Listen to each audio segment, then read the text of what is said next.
এই রেসিপিটা যতটা চটজলদি ছিল ঠিক ততটাই খারাপ খেতে ছিল। খারাপ বলছি তার কারণ হচ্ছে আমার তো খারাপই লেগেছে। তো সেই দিন বিকেলে আমি বানাচ্ছিলাম সেই ভাইরাল পাস্তাটা।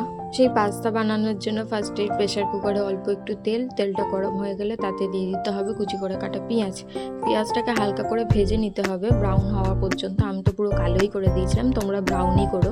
তারপরে তাতে দিয়ে দিতে হবে রসুন বাটা, আদা বাটা আর কাঁচা লঙ্কা বাটা। আমি আদা আর কাঁচা লঙ্কা আলাদা আলাদা করে বাটিনি, কারণ আমাদের ঘরে আদা আর কাঁচা লঙ্কা একসাথেই বাটা থাকে, তো আমি সেটাই দিয়ে দিয়েছিলাম।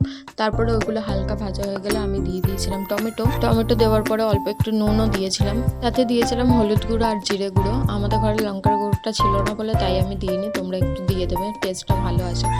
লঙ্কার গুঁড়ো যেহেতু দিইনি সেই জন্য আমি দিয়ে দিয়েছিলাম 2টো কাঁচা লঙ্কা স্লাইস। তারপরে আর কি সেগুলোকে একটুখানি মশলাগুলোকে ভালো করে কষিয়ে নিয়েছিলাম ঢাকা দিয়ে। তারপরে দিয়ে দিয়েছিলাম জল দেওয়ার পরে তাতে অ্যাড করে দিয়েছিলাম পাস্তাটা একটু বেশি অ্যাড করেছিলাম। আমি ভাবছিলাম নিজের একার জন্য বানাবো, কিন্তু একার জন্য বানালে হবে না, আমার দাদা এসে সবকিছুতে ভাগ বসাবে, তাই ওর জন্য অল্প একটু বানিয়েই রেখেছিলাম। আরে কোনো রেসিপি প্রথমবার বানাচ্ছি আর সেটা ঘরের মেম্বার না খেলে কেমন একটা লাগে না।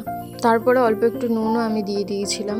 জলটা কিন্তু একটু বুঝে সুঝে দিও, মানে জলের পরিমাণটা এতটাই থাকবে যাতে জলটা দেওয়ার পরে পাস্তাগুলো দেখা যায়। আমি বা কেন এত জ্ঞান দিচ্ছি, আমি তো নিজেই ভুলভাল রান্না করি। যাই হোক, তারপরে সবকিছু ভালো করে মিশিয়ে নিয়ে তারপরে প্রেসার কুকারটাকে আটকে দিয়ে 2টো সিটি মারলেই আমাদের পাস্তা রেডি। সত্যি বলবো খেতে খুবই বাজে ছিল। হয়তো আমি রান্নাটা ভুলভাল করেছি, আমি জানি না, বাট খেতে খুবই বাজে ছিল। তো আজকের জন্য এতটাই। দেখা হচ্ছে নেক্সট ভিডিওতে। পরের বার কোনো ভালো পাস্তা বানালে নিশ্চয়ই তোমাদের দেখাবো। বাই।